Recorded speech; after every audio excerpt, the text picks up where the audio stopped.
আজি মই উৰিয়াম ঘাটৰ প্ৰস্তাৱিত আমি যিখিনি মানুহক উচ্ছেদৰ বাবে নটিচ দিছোঁ সেই এৰিয়াটো আমি পৰিদৰ্শন কৰিলোঁ আৰু মই মোক আগতে জনোৱাৰ দৰে যে এজন মানুহে বা এটা পৰিয়ালে মই নিজে দেখিলোঁ কোনোবাই 200 বিঘা কোনোবাই 300 বিঘা কোনোবাই 50 বিঘা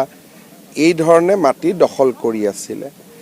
আৰু চৰকাৰেও যদি কাবাক মাটি আবলটন কৰে 2 বিঘা কৰে 1 বিঘা কৰে কাৰোবাৰ ঘৰ বস্তি নাথাকিলেও আমি 2 বিঘা মাটি দিওঁ কিন্তু এই অঞ্চলটোত একোজন মানুহে 400 বিঘা 300 বিঘালৈকে মাটি দখল কৰি এখন ইয়াক গোটেইটো এটা ইকনমিক চেণ্টাৰলৈ ৰূপান্তৰ কৰিছিলে স্বাভাৱিকতে এই ক্ষেত্ৰত চৰকাৰে নীৰৱে থাকিব নোৱাৰে চৰকাৰে বিহিত ব্যৱস্থা ল'বই লাগিব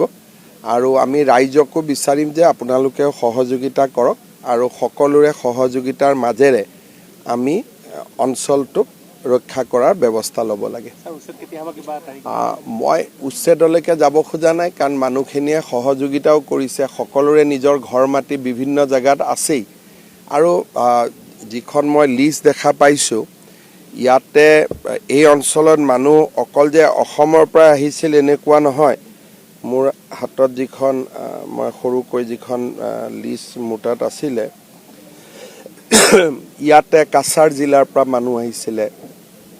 শ্ৰীভূমি জিলাৰ পৰা মানুহ আহিছিলে ধুবুৰীৰ পৰা মানুহ আহিছিলে বৰপেটাৰ পৰা মানুহ আহিছিলে হোজাইৰ পৰা নগাঁৱৰ পৰা মৰিগাঁৱৰ পৰা আনকি বিহাৰৰ পৰাও ইয়াতে মানুহ আহিয়ে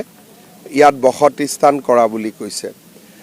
আৰু এই মানুহখিনিও কোন অঞ্চলৰ পৰা আচলতে আহিছে যদি কৈছে বিহাৰৰ পৰা আহিছোঁ